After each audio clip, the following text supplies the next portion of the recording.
Hello and welcome. Today we're going to be talking about what happens in meditation and thoughts and experiences. So you have your mantra, we've gone over that. You have your pronunciation right. So what happens in your meditation? What thoughts and experiences? Well, we'll start with that obvious one right at the beginning, thoughts. Yep. Again, before we start, we started.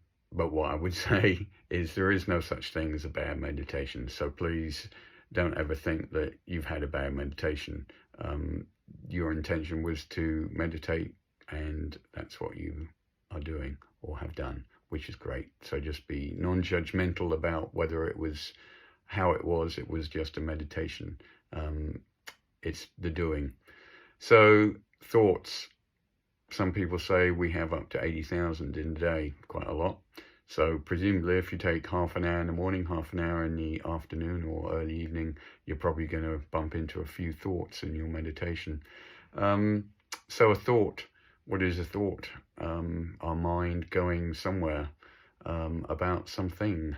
It could be external, it could be internal. You can have a thought about a noise, you can have a thought about something you did not do, an experience or whatever, many things.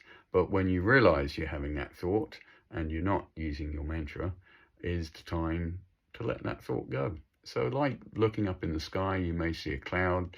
We're not going to name that cloud, cumulus or whatever. We're not going to try to think whether it is a shape, whether it's good, bad, dark, light. We're going to, as quickly as we can, just allow that thought to go, allow the cloud to go, do it, whatever it's going to do, and come back to our mantra. Gently, kindly, non-judgmentally is what I would suggest. You have made the intention to meditate. That's a beautiful thing. Enjoy that beautiful thing. Come back to your mantra. So you're going to have thoughts. It's a normal process. It's of meditation. Doesn't matter whether you're experienced or just starting out like you are.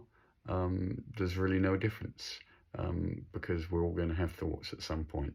So when that thought pops in, as in you realize you're having a thought, just kindly, gently let that thought go. Come back to your mantra.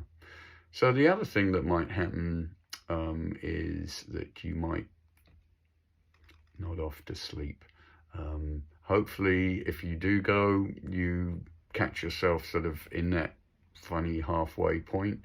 There may be occasion that you might not. You may literally go into a real sleep and perhaps you don't wake up.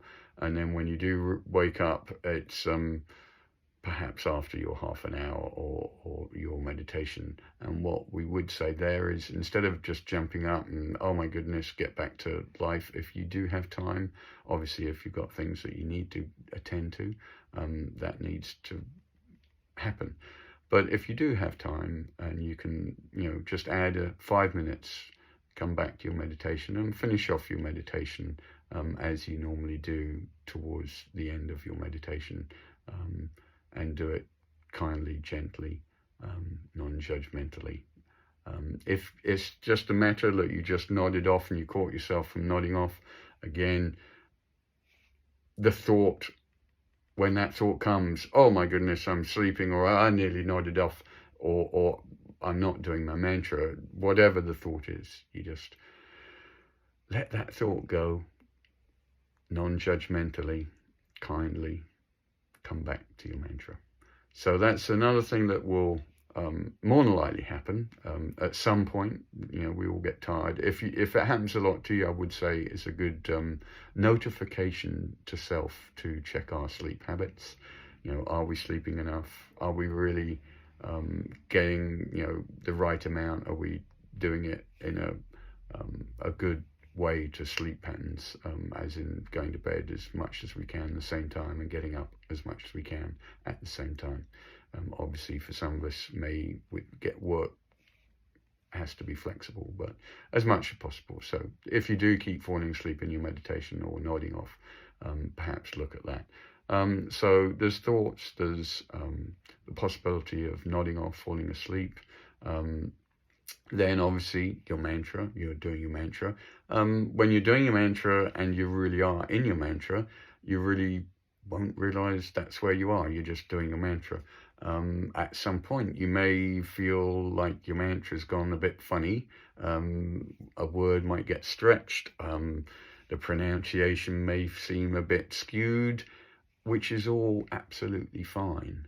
What we say though is it's the thought process. So if you're going off on that thought, is it sounding right? It sounds a bit weird. Is that my mantra? Let that thought process go. It's no different than a thought coming in. It's a thought. It's not your mantra. So let the thought go. Come back to your pronunciation that we've been over, that you know, that you use. Allow that to go with yourself. You know, it could be with your breathing. I think each meditation is slightly different when we do it. You know, it's just life changes. So again, non-judgmental. If your mantra, you feel you're not saying the mantra correctly, that's a thought that you're having. So at that thought, let that thought go. Come back to your mantra again, non-judgmentally. It's okay. All the time you're just doing your mantra. The other thing that you might notice is that at some point you realize you didn't fall asleep, but you weren't saying your mantra, not that you can remember, and you weren't really having a thought about something else. So where were you? The best we can say is we call that slipping into the gap between restful awareness somewhere, but it's restful awareness and transcendence. Much like being a Buddhist and discovering enlightenment at that point when you think you might be enlightened, I think is the pretty much certainty that you're not enlightened. So again, when you think you're in the gap, guess what? You're not in the gap anymore. So at that stage, again, it's just being kind, gentle, non-judgmental to yourself. Come back to your mantra. That's what we're doing. We set our intention to meditate, to do our mantra, and that's where our attention should be. And so we come back to our mantra. Simple as that. We may have been in the gap for 5 minutes, 2 minutes, a second, who knows? We're not there to that would be a judgment.